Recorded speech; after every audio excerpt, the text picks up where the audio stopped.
Aujourd'hui, on va traiter un exercice d'évaluation et de soutien concernant la deuxième unité intitulée Nature de l'information génétique et son mécanisme d'action. Elle est dédiée bien sûr pour la première année bac sciences mathématiques. Tout d'abord, il faut savoir que pour tous les exercices de sciences de la vie et de la Terre, il faut lire attentivement l'énoncé de l'exercice, car l'énoncé contient la plupart des éléments de réponse qu'on va utiliser pour répondre aux questions.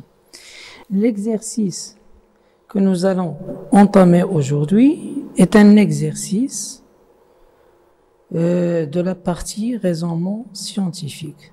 Ce type d'exercice commence toujours par une présentation du problème scientifique à résoudre. Et enfin, on va trouver l'objectif de cet exercice. Ensuite, les données scientifiques qu'il faut bien les lire doucement. Enfin, les questions. Pour les questions, il faut toujours les lire de façon pertinente. Quand on parle de façon pertinente, ça veut dire de les décortiquer en sous-questions, bien sûr en se basant sur les verbes d'action, qu'on va toujours les trouver écrites en gras et soulignés.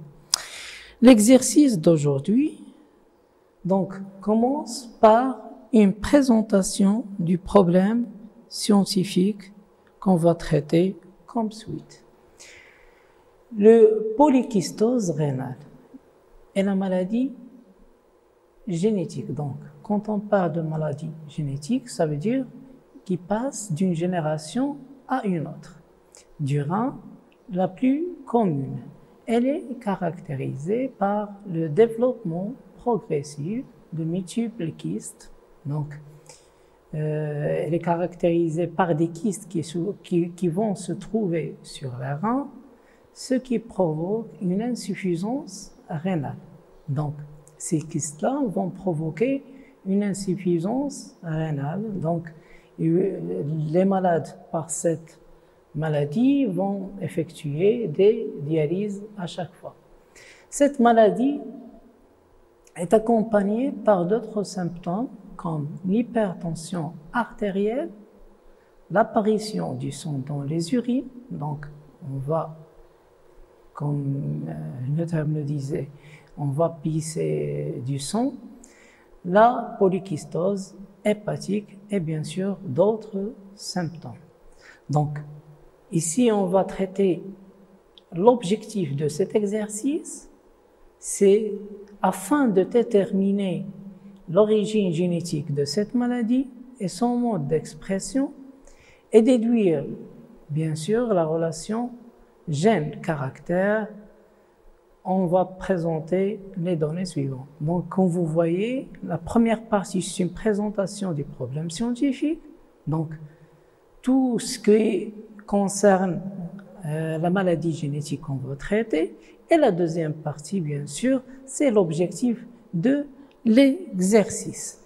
Donc, on va passer maintenant aux premières données. Donc, on a des études récentes qui ont montré une relation entre la polykystose rénale et un complexe protéique intégré dans la membrane cytoplasmique des cellules tubulaires du rein. Donc, dans les cellules tubulaires, il y a dans leur membrane cytoplasmique un complexe protéique. Donc, ce complexe protéique, il a une relation primordiale avec la cause de cette maladie qui est la polykystose rénale. Ce complexe est formé de deux protéines appelées polycystine 1, qu'on va la nommer PC1, et polycystine 2, qu'on va la nommer PC2. Donc, sur la membrane cytoplasmique, il y a un complexe protéique qui est intégré dans la membrane cytoplasmique. Bien sûr, toujours dans les cellules tubulaires du rein, on va trouver un complexe qui est formé de deux protéines qui sont la PC1 et la PC2.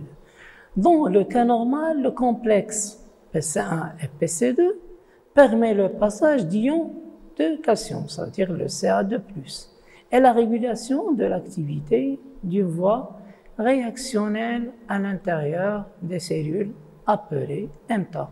Donc, il va permettre bien sûr le passage des ions de calcium de l'espace extracellulaire vers bien sûr l'espace intracellulaire et la régulation de l'activité mTOR. Cette activité mTOR, c'est une voie réactionnelle. Donc, il existe plusieurs réactions à l'intérieur de ces cellules qu'on va les appeler mTOR. Toute altération au niveau de ce complexe a un impact sur la croissance et la division cellulaire.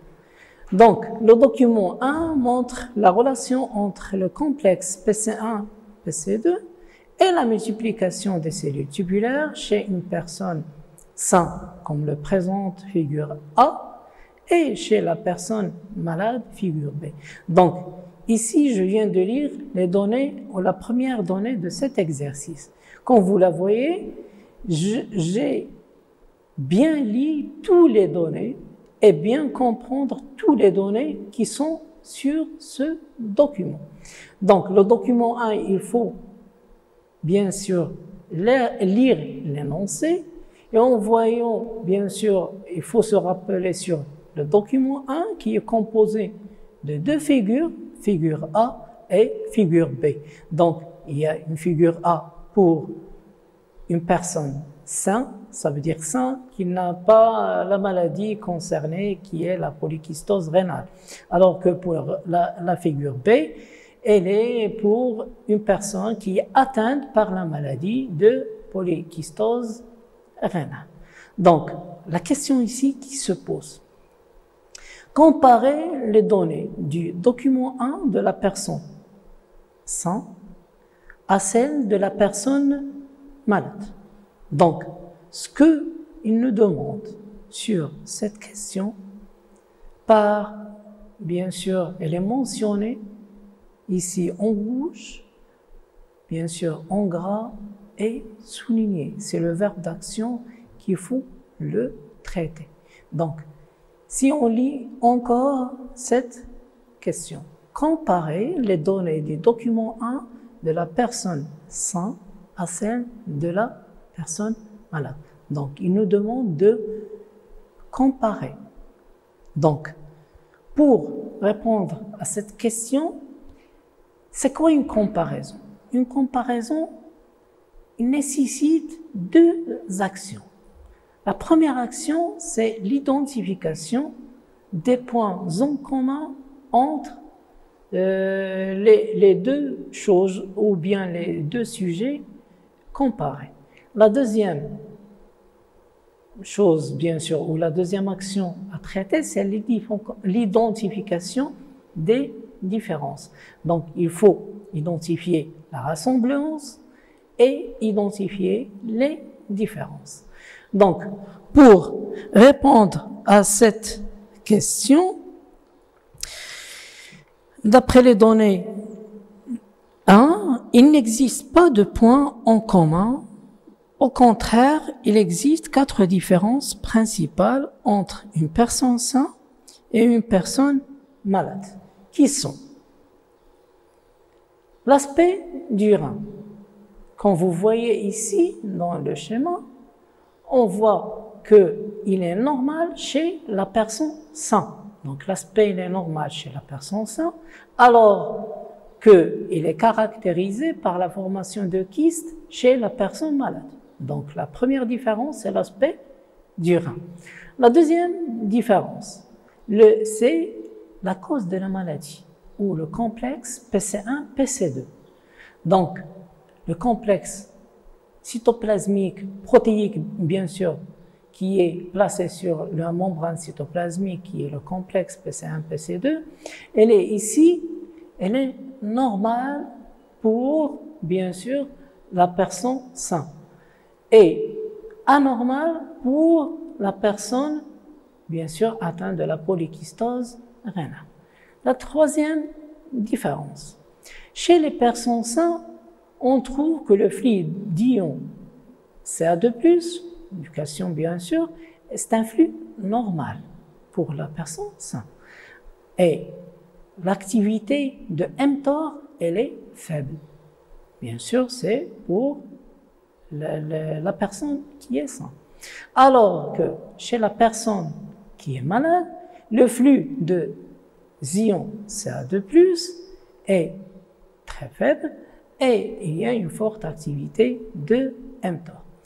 La troisième, plutôt la dernière différence entre la personne saine et la personne malade ou atteinte de la polykystose rénale, c'est bien sûr la multiplication cellulaire ou la prolifération cellulaire. Quand on parle de prolifération, ça veut dire multiplication cellulaire. Donc pour la personne saine, il y a une multiplication cellulaire normale. C'est pour cela qu'on trouve que le rein il a un aspect très normal. Alors qu'il est très important pour la multiplication, bien sûr, elle est très importante pour les cellules bien sûr, du rein de la personne qui est atteinte de la maladie. Donc, on va passer maintenant à la deuxième donnée de cet exercice. Donc, la synthèse de la polycystine 1. La polycystine 1, je rappelle que c'est un composant qu'on a déjà nommé PC1, qui fait partie du complexe protéinique PC1, PC2, situé à la membrane, dans la membrane cytoplasmique des cellules rénales. Donc, ici, la synthèse de la polycystine 1 est contrôlée par un gène appelé PKD1. La figure A du document 2 montre un fragment du brin transcrit. Donc, comme vous voyez, c'est un brin transcrit du gène PKD1 chez une personne normale et chez une personne atteinte de la polykystose rénale. La figure B du même document présente un extrait du tableau génétique. Donc, on a le document 2 qui est divisé en deux parties. La première, c'est la figure A. Là, on présente les fragments du gène PKD1. Donc, là, on a un brin transcrit. Donc, on va effectuer une transcription à partir d'un brin transcrit.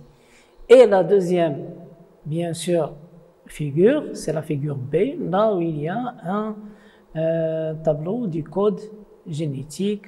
Là, on trouve des codons avec leurs acides aminés correspondants.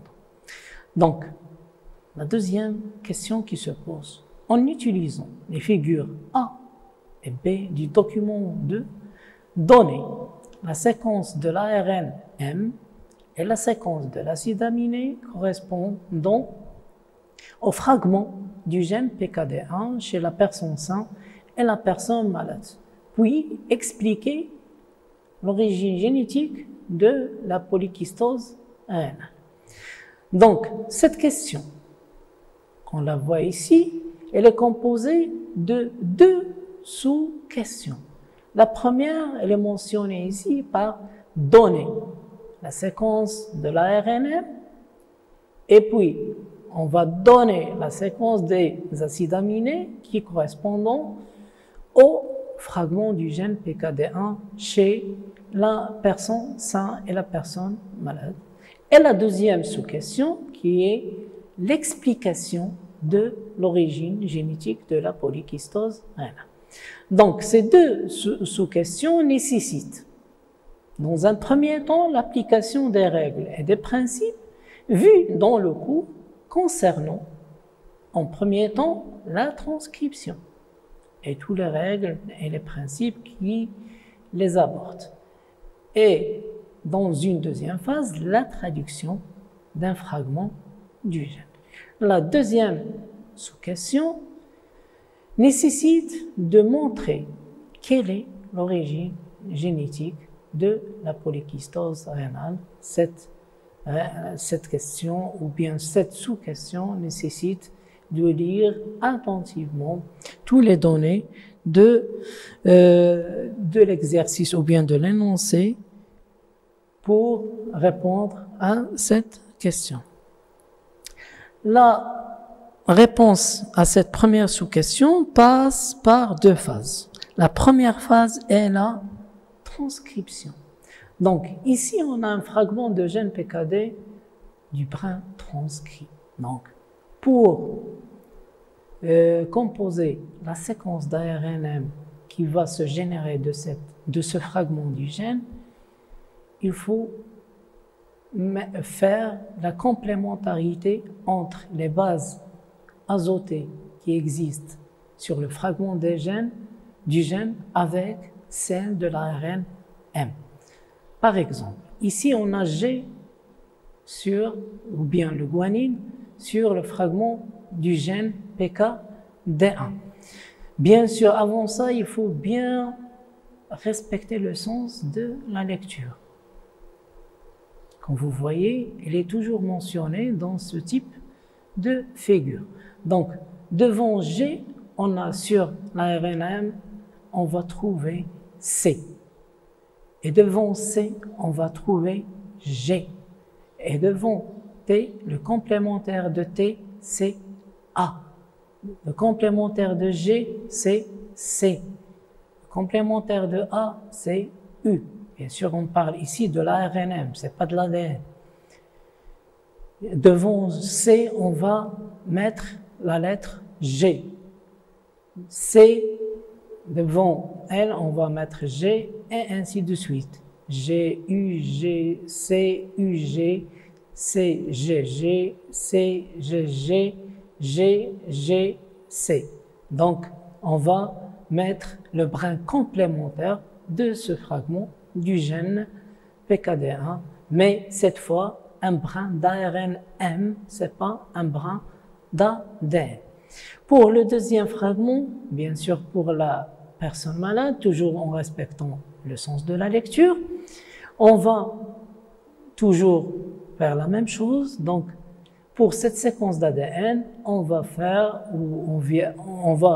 composer le complémentaire de cette séquence. Donc, devant G, on va trouver C. Devant C, on va trouver G. On va trouver devant T, A, ainsi de suite. C, U, G, G, U, G, C, G, G, C, G, G et G, G, C à la fin. Donc, comme ça, on va, bien sûr, produire la séquence d'ARN chez la personne saine et chez la personne malade. Bien sûr, d'après ces deux séquences, on peut les comparer et on trouve qu'il y a un manque d'une triplette de nucléotides chez la personne malade. La deuxième partie, on va assister à une traduction de cette séquence d'ARNM qu'on vient de la produire ou bien qu'on va l'utiliser pour produire une séquence d'acides aminés. Ça veut dire de la protéine résultant de la transcription de ce gène. Chez la personne saine, bien sûr, et produire le complémentaire du gène le complémentaire du gène en molécules de protéines. Donc, ici, on va utiliser la figure B. Là, on a le tableau du code génétique. Donc, on a le triplet nucléotidique CGA. On va chercher sur ce tableau-là. Donc, CGA, c'est un codon qui indique ou qui va être traduit par l'acide aminé arginine. Et on va mettre ici arginine, qui est le premier acide aminé pour la personne saine. Puis CUG. Donc cette triplette du nucléotidique, elle sera traduite par la leucine. Ensuite, GUG qui va être traduite par la valine, puis CUG qui va être traduit par la leucine, puis l'arginine et la glycine. C'est la séquence d'acides aminés pour la personne saine. Pour la personne malade, on va faire bien sûr la même chose. Comme ça, on va produire la séquence d'acides aminés pour la personne malade. Donc, CGA correspond à l'arginine, CUG aux leucine plutôt, GUC aux valines, CGG aux arginines, CGG aux arginines et GGC aux glycines. Ainsi, on a répondu à la première partie de la deuxième question. Pour la deuxième sous-partie de la deuxième question, on a l'explication de l'origine génétique de la polykystose rénale. Pour expliquer l'origine génétique de la polykystose rénale, il faut comparer les deux séquences d'ADN, d'ARNM et de la protéine entre les deux personnes saines et malades. Donc, après cette comparaison, on assiste à une mutation au niveau du gène PKD1 suite à une délétion des 3 nucléotides GAC dans la position 29076. Donc, qui va générer une synthèse de la protéine PC1 anormale, d'où la formation du complexe PC1-PC2 anormal, donc qui va causer la perturbation des divisions des cellules tubulaires du rein, ensuite et enfin l'apparition de la maladie qui est la polykystose rénale. Donc, la troisième question. En exploitant les données de l'exercice, déduisez la relation gène-protéine et protéine-caractère. Donc, pour répondre à cette question est composée de deux parties. Déduire la relation gène-protéine et ensuite déduire la relation protéine-caractère. Donc, pour répondre à cette question, selon l'énoncé, la relation gène-protéine, si on a une mutation au niveau du gène PKD1 suite à une délétion des 3 nucléotides GAC dans la position 29076, on aura une protéine, bien sûr, PC1 anormale. Et si on a une gène PKD1 normal, on aura une protéine, bien sûr, PC1 normale. Pour la relation protéine-caractère, bien sûr, si on a une protéine PC1 normale, on aura un sujet au phénotype normal. Alors que si on a une protéine PC1 anormale, le sujet sera atteint de la polykystose rénale. Donc, on déduit que tout changement au niveau du gène va créer un changement de la protéine, chose qui va conduire à un changement au niveau du phénotype, du caractère. C'est la déduction que la question 3 la pose. Ici prend fin notre exercice. Merci de votre attention et à la prochaine, Inch'Allah.